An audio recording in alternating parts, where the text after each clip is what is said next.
Hi, this is Melanie of Pardesi Reviews, and I'm here to do a special review of Ohm Shanti Oshaana, the Malayalam film, with my friend Samantha.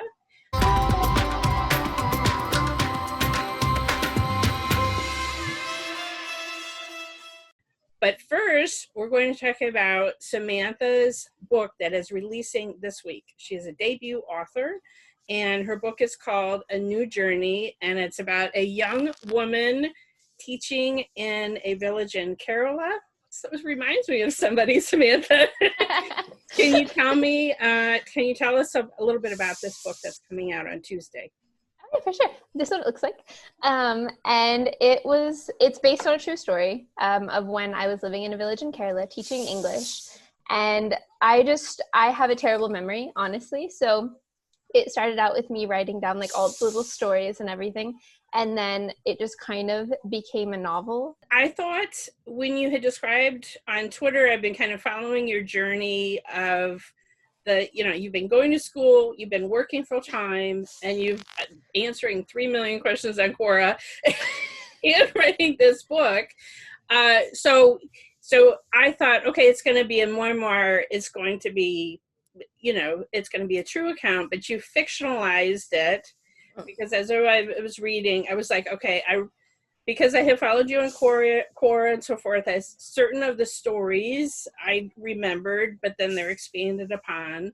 And the foreword of the book is written by the principal of the school where you taught in Kerala. And I thought that was lovely. Well, I sent it to him because I felt like this is his entire life's work. I didn't want to misrepresent him in any way. So I sent it to him like, hey, if you want me to change anything, take anything out, add anything, let me know. I don't want to like disrespect you at all in any way. So I sent it to him and then I was like, if you feel, could you write a foreword? And I was like, I gave him, like, you know how when you're nervous to ask someone something, you give them the out? But he was like, no, I'd love to. And I was just like, I love you so much. Well, Samantha sent me an advance copy on a PDF. I had already pre-ordered the book, but I was able to read it ahead of time, and it's so lovely. So anyone who's been following me on this channel knows I've been dreaming of visiting Kerala. In fact, I had a trip planned for later this year, which has had to have been canceled and hopefully rescheduled for next year because of COVID-19.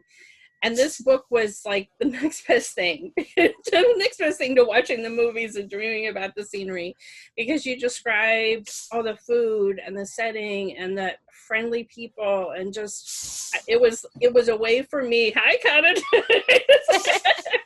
Pressure cooker's done.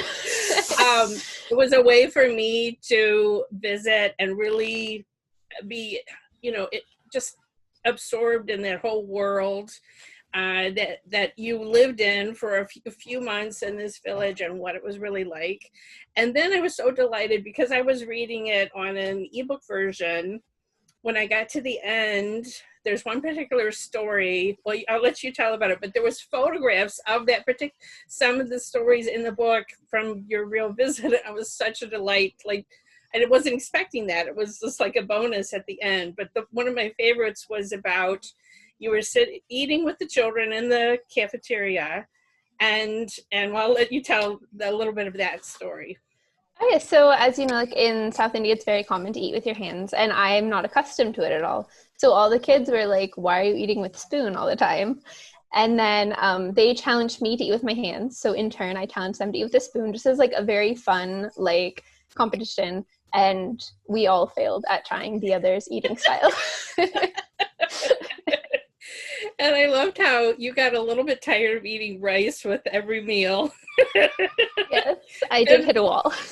And one kid was just like, my parents ordered own a snack store. I've got you covered. It was so, like, honestly, I've never encountered quite that level of hospitality in my entire life. And like by kids, like never expected it. Yeah. I mean, it's very different to hear because the kids were living at the school and were allowed to go home. Was it like every 2 weeks, I think? Yeah. And so that allowed you to go with some of the children and visit their homes for a weekend and experience home life as well. So I was very jealous of all of that. You really got immersed in the whole experience. And then there's this thread through the book about the first person that you meet, an Uber driver who keeps worrying about your safety and keeps texting you. So the character of Anuj might have a parallel in real life. It actually technically is my best friend. So my best friend lives in Illinois, and he's from Alawa in Kerala. And he went to school with Nivin Pauly, actually. And so he, the whole time, was like, are you fine? Are you eating okay? Is everyone being nice to you? When I would go to my students' houses, he would talk to their parents and be like, how's the situation? And like, he was just really, really sweet and helpful. So when I told him that I was kind of weaving his character into being Kannan, I was like, just so you know, I'm not, just so nothing's awkward. He was like, okay. Yeah, because you, I know you met your husband here in the States, but it was just so sweet. It was just so sweet. I was like, this guy's not disappearing. He keeps popping up. He keeps popping up. And then you sort of set us up for a sequel. So are you writing another book as well? I finished it last week. Why are you embarrassed about it? I think that's amazing. I was very nervous about how the reviews would be, because like when people talk to you, they're like, oh, everything's great. But then like underneath, when they're not like talking directly to you, they'll tell you like the real how they feel. So I was like, everyone's gonna hate it and I'm gonna make a fool of myself. But I really wanted to write the sequel because so many people asked me about what my experience was getting married in India. Yes. So I felt like if I finish this before it comes out, I won't be discouraged by any reviews, but I'll be able to use them kind of as a metric as what needs to be improved. Right. So that was my primary goal with finishing it before it comes out. I think that was brilliant. I mean, I read a lot of romance novels, as you can see behind me. Oh yeah. And that's basically what a lot of those authors do is they, a lot of things are set up, and then it may be that there's not a cliffhanger or whatever, but you're focusing maybe on a different couple and then continuing an overarching story or something, but they set it up leaving you wanting more. And that's what I felt like you did with this book. It was satisfying in and of itself, but you're like, so you left us hanging and wanting that next sequel to come out. So when are you planning on that book maybe releasing? I know it's really cliche, but Valentine's Day. I think that's perfect. I think that's absolutely perfect. All right, I'm really looking forward to that. So this book, I know that you wanted to release it not only here in the States, but in India. Mm-hmm. So tell us about what formats that people are going to be able to get this. So in India, it'll be available on July 1st in ebook. And then there was a little bit of a hiccup in the paperback process, but that will be available within the next 1 to 2 weeks. I'm working with kind of an independent publishing company. There have just been a few technical difficulties, but we're getting it ironed out. For any viewers here in the States, they can order on Amazon either a print or a Kindle copy, correct? Yes, correct. So are you posting it any other, or haven't gotten that far, or like any other services, or just basically Amazon? This in itself was much more complicated than I anticipated it being. The second one, I'm going to go through Ingram Spark and all of those processes where you can get it in hardback as well. But this time, as a total newbie, it was just so overwhelming that writing it was the easiest part. Oh gosh, wow. Well, I really admire you. It's quite an accomplishment to say that you're a published author. And I think doing self-publishing is becoming more and more, a thing. A lot of authors do it. And I think you should say the price is very reasonable, especially the price for the ebook in India. What did you say it was? It's It's 99 rupees. Yeah. So extremely affordable. So everyone should check this out. It's coming out. Is it the same date in the U.S. or is it yes. So July 1st this week. exciting. Here in the U.S., we have a holiday weekends, and there's no fireworks. You might as well order a book and settle in for the weekend. Well, I really enjoyed reading it, so I encourage everybody to get it.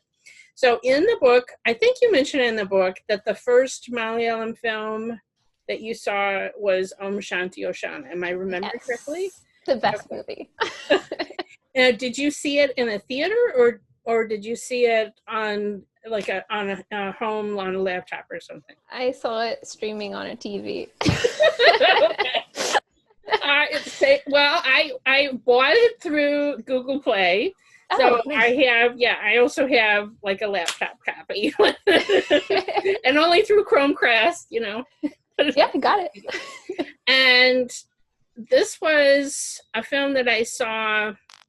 So I saw the very first Malayalam film I saw was Ustad Hotel. Of course, Tolkar. Samantha knows of my obsession for Tolkar.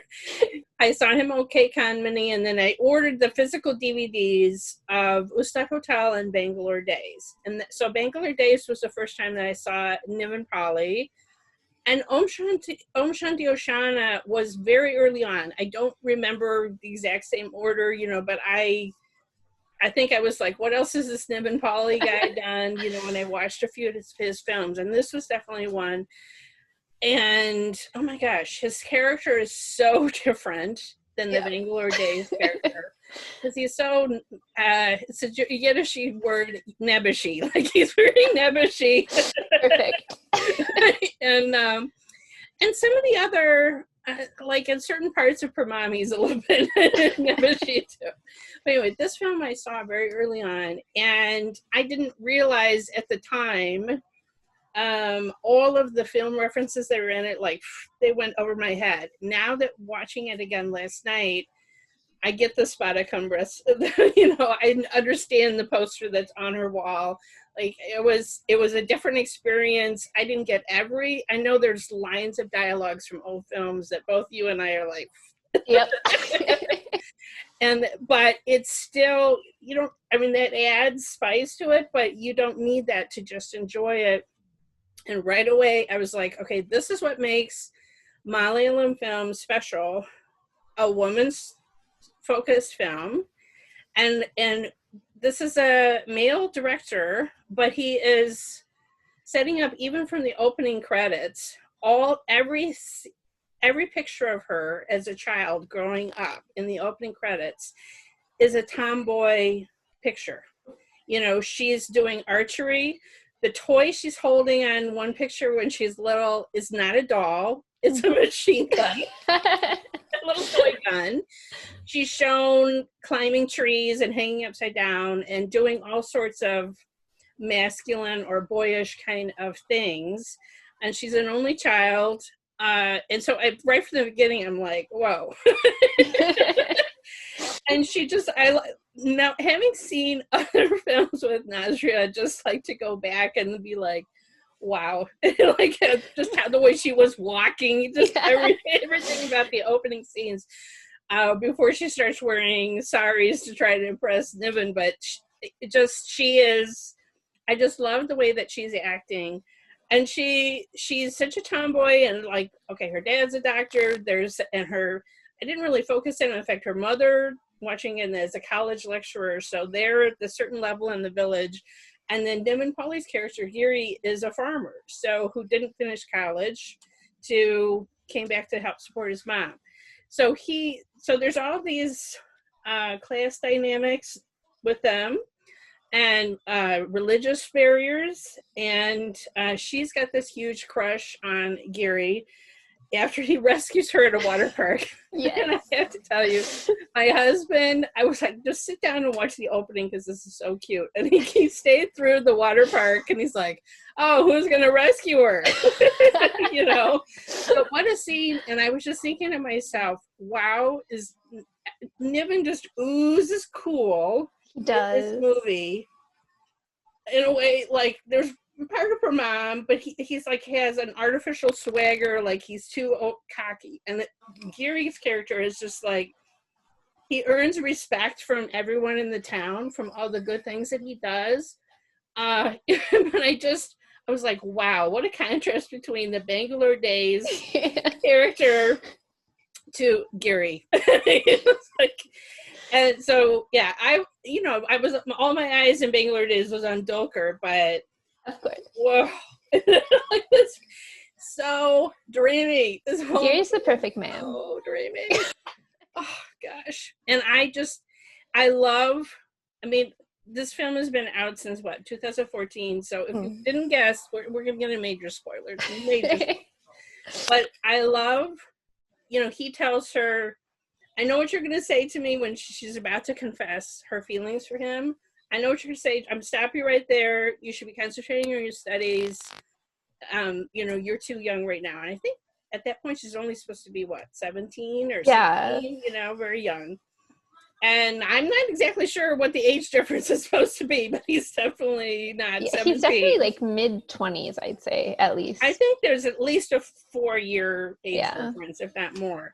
And so totally appropriate. But then at the end, when he confesses his feelings for her, and that the little, and he kept her gift. He kept her gift. He kept it. And that all of those scenes when she was flirting with him and trying to get his attention, you see, after she looked away, she did have his attention every single time. He was like, oh my God. It was perfect. It's just so this was your first. So what made you find this film and start watching Malayalam cinema? So I was very, very heavily into Bollywood when I was in college, like literally watching sometimes 4 movies a day. I had a severe addiction. Oh my God, I thought I was bad, Samantha. Whoa, I'm not worthy. No. This was like 8 years ago. But then my best friend from Ottawa, he was like, you need to start watching our movies. Like, they have better, like, there's a little bit of rivalry. We have better stories, that. So I was like, okay, fine.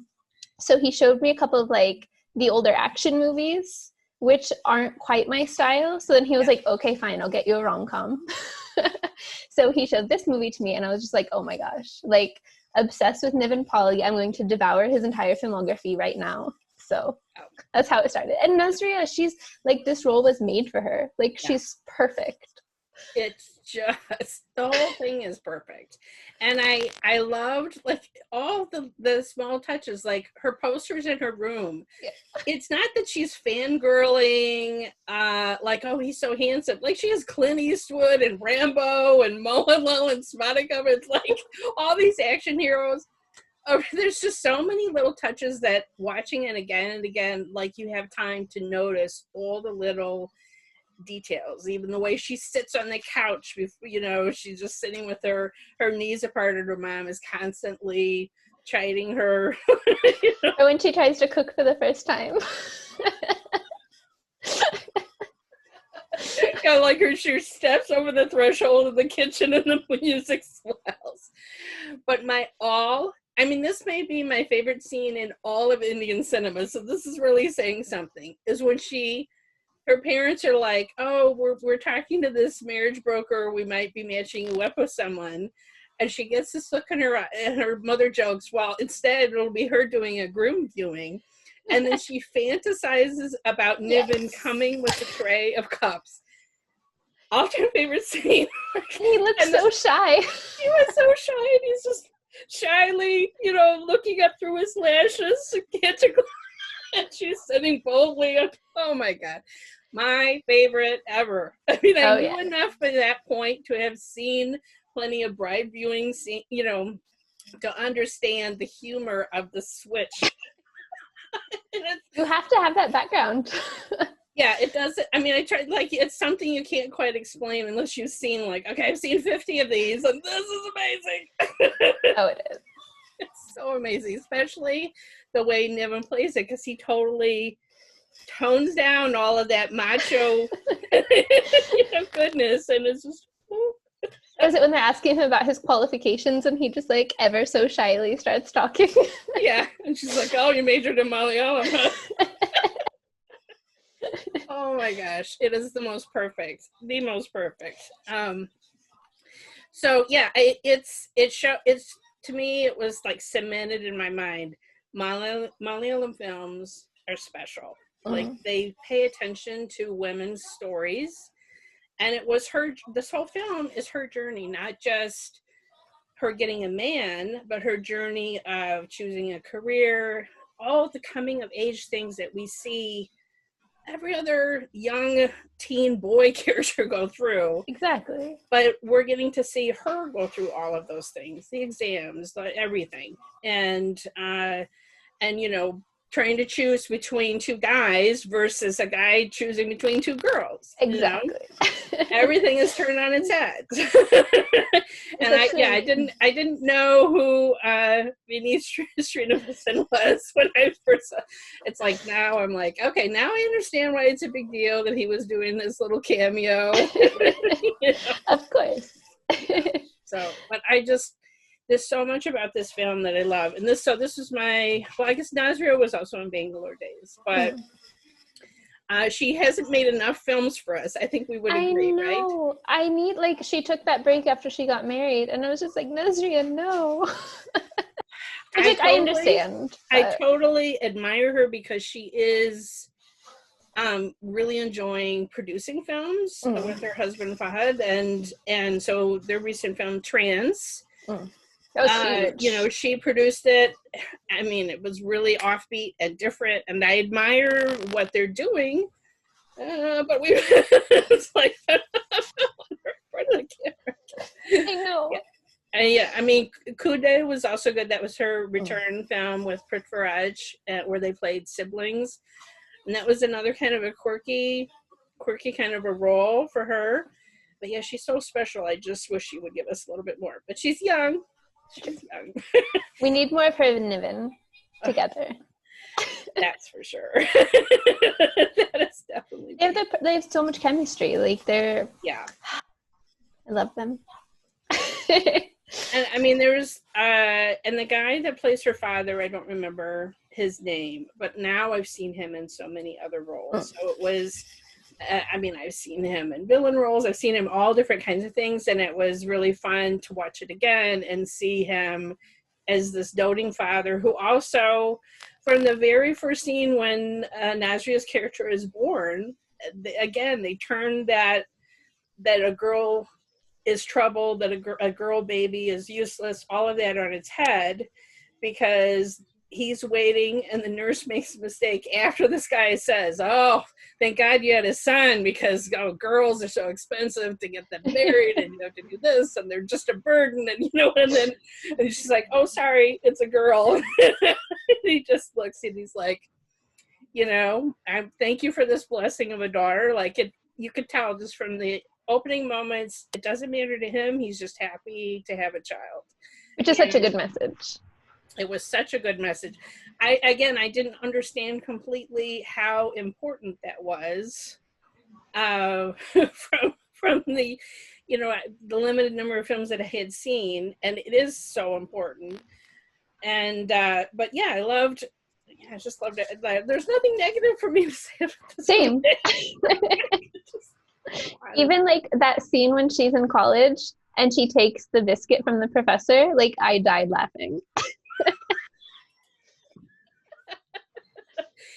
Yeah, there's a lot of things that I didn't completely understand because medical school is extremely different in India. And it's taken me a while to I was like, wait, you go into that right out of high school? Like, it's completely different than the way it is here in the US.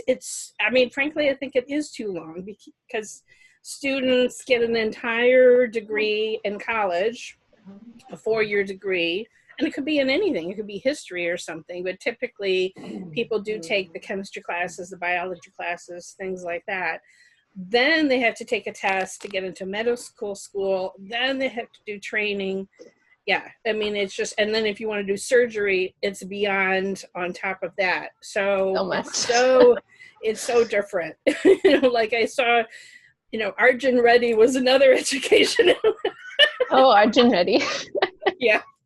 Not getting into all that, but I'm just saying, as far as medical college and how young people start medical school in India, that it's very, very different. than here, because here you would be what, 22, 23 when you start medical Well, school. and like, are you familiar? I learned this while I was teaching. Are you familiar with like the basic like setup of Kerala education? I don't know, is Kerala different than some other? Because like college, like student of the year, I'm like, wait, what grade are these kids supposed to be in? So like, from my understanding, after 10th grade, you graduate from high school and then you go into like +1 and +2, which is basically community college. So you choose like your stream, and then from there you go to university. So it's like miniature college kind of. Okay, so it is a little bit different than what I thought. Okay, so is Kerala different than some other areas, or is it? I know, I'm pretty sure Mumbai and Andhra Pradesh do it that way. I think Kannan told me that in Tamil Nadu it's slightly different. I'm not totally sure. I've only taught in one state. Well, you have become somewhat of a celebrity, and yes, you have. You've been on some, I wish I could understand Tamil without subtitles, because you've been studying Tamil, and you've been able to be fluent enough to be on certain TV shows, because I think they're just amazed that this woman from Illinois has learned Tamil. I don't know how. I can put on a sari herself, which there's no way that I could do that. I'll teach you. Oh, yeah, well. It's really like, it took me about a year, but once I got like the basic steps down, like it's like I can do it in like 10 minutes now. Like it takes a few safety pins. You're beautiful in them, and I enjoy when you post the pictures to Twitter and whatever. I enjoy it. You've got such a collection now. I do. I'm running out of space. So I'm sure, were you supposed to be visiting relatives, and did you have to cancel a trip because of COVID-19? I hadn't booked it yet, but I was going to go at the end of next month, because like my book's coming out. I was going to go and like meet some people, and then we hadn't like settled it, but like his mom was going to come for a little bit in the summer, but then COVID. Yeah. Luckily, I hadn't booked yet though. Well, that's good. Yeah, we hadn't booked yet for our trip in the fall. I mean, I will make it there. It's just going to take a little bit more time. You can come with me anytime. Oh gosh. I'll be your personal tour guide. I'm sure Rex would be better though. I kind of want to drag my husband and have this be a big trip that we do together. My husband is retired, so we have the time to be able to really do it right. I mean, it's not necessarily on his bucket list in the way that it is for me. And it's so hard, because I'm sure similar for you, from watching the movies, there's so many places I want to go, and I can't, you just can't do it all. So and there's places we're not allowed to go to. Like what? What do you mean? We can't, like there's parts, like we were going to go to Sikkim for our honeymoon, but there's a bunch of places that foreigners can't go to.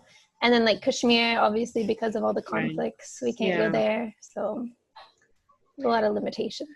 Well, I'm just saying, it's like, okay, I want to like go to Shimla. I want to go I want to but I told and he's just like, okay, you have to narrow it down. And I told him the only absolute was that I have to go to Kerala. Yes. Because it's so beautiful, and I just cannot wait to see it for myself. So it was great to read your book, because it kind of gave me a little bit of the flavor of what it was like to be there, and not just the big city and the rural places. So anyway, this was a lovely discussion. I need to get you back on YouTube a little bit more often. Samantha used to review films, but she's so I am barely able to sleep as it is. You're very, very busy. So where can people find you on the internet? Everywhere.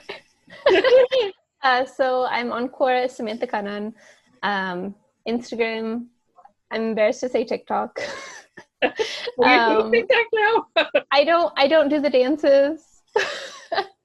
I don't know how to dance. But I do have a TikTok. What else do I use?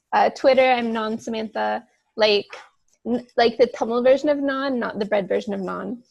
And because in Tamil it means I. So it's like, I'm Oh, Samantha. I didn't know that. Okay, now I understand. I always kind of. Someone was like, do you just really like bread? I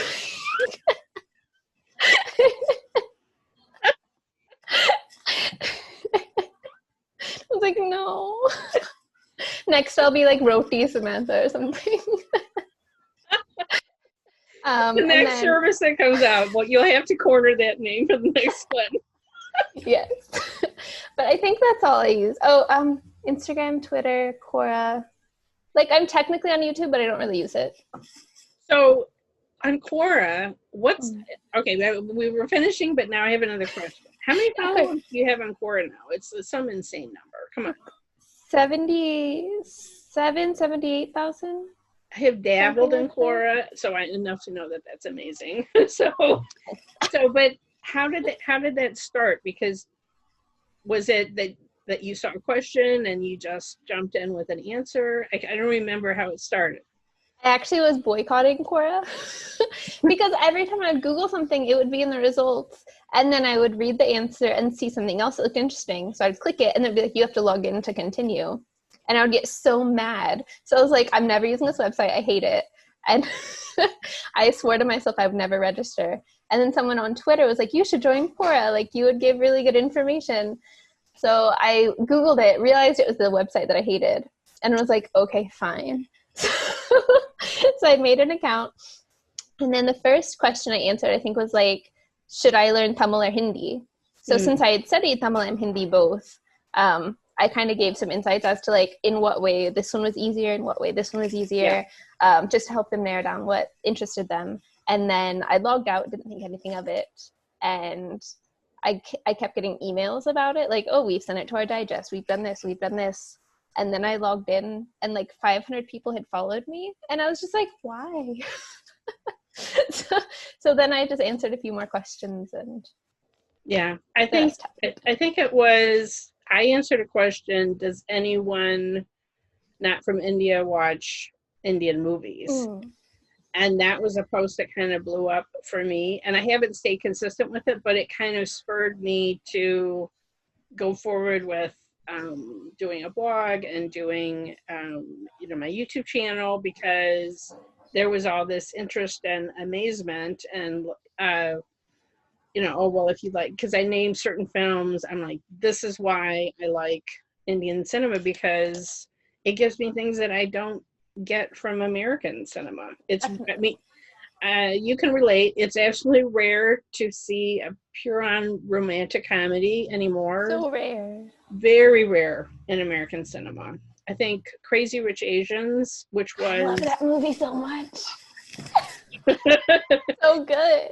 And musicals is not something that is commonly made. I can list on one hand movies that weren't Disney animated films that are musicals. Greatest Showman, La La Land, very rare, very rarely made. It used to be common though. It's so used sad. to be common. Classic Hollywood. It was extremely common. Alisa Bollywood Newbie on Twitter, she talks about this a lot. That used to, people who say, I don't understand, like when it goes into a fantasy song, I don't understand that. Well, that used to be part of the cinematic language that everyone understood in American films, that I love the girl and suddenly, a Gene Kelly is dancing in the rain around the lamppost. I mean, that used to be part of, American cinema too. And it's just very rare. And I can watch it, when theaters were open, I can watch a new one every week close to me. And now the theaters are closed or they're opening, but I'm not ready to go. Yeah. There's new content coming out. The war between Amazon and Netflix for more and more Indian content, it's only to our benefit. Exactly. We're the ones who win the war. I mean, Samantha and I, she's earlier than me, but we've both been watching Indian films for a while when it was really hard to find content, or not as physical easy DVDs. As it is, or things with subtitles and so forth. I mean, I got into it because of Diwali Dulhania Le Jayenge was on Netflix. Love to But I see it, saw Jay. Lagan years ago, but then I was kind of like, I didn't know where to go next. It wasn't the same as Netflix saying, well, if you like this, Exactly. you'd like Ralph Benedict Jody, and you'd like this and this and this. That was my first, actually. Oh, that was your first? Yeah. That is such a comfort movie for me. It just, it was a little problem. The sumo section I could do without. But, oh my gosh. This will make you laugh because I'm such a big Shah Rukh Khan fan. But I actually, in the middle of watching it, Googled it or pulled up the IMDb page. I'm like, is this the same guy? Like, I didn't believe it was the same actor. He was so different. And I've read that when he was, you know, dressed up as Suri, that like even some people who had known him for a long time just walked by him on the set. They had no idea it didn't have the Shah Rukh aura, you know. He like that transformation. It makes me laugh now, but I literally was like, wait a minute. You know, when he saunters into the dance studio for the first time, I'm like, his tight pants. Tight. Yeah, I had to look it up. I'm like, this was a delight. I could just talk for hours with you, but everybody definitely go check out your book on Amazon, and you definitely want to read it. So thanks for joining me. You can follow me on Twitter at PardesiYT. Subscribe here to Pardesi Reviews for more film reviews, trailer reactions, and fun conversations.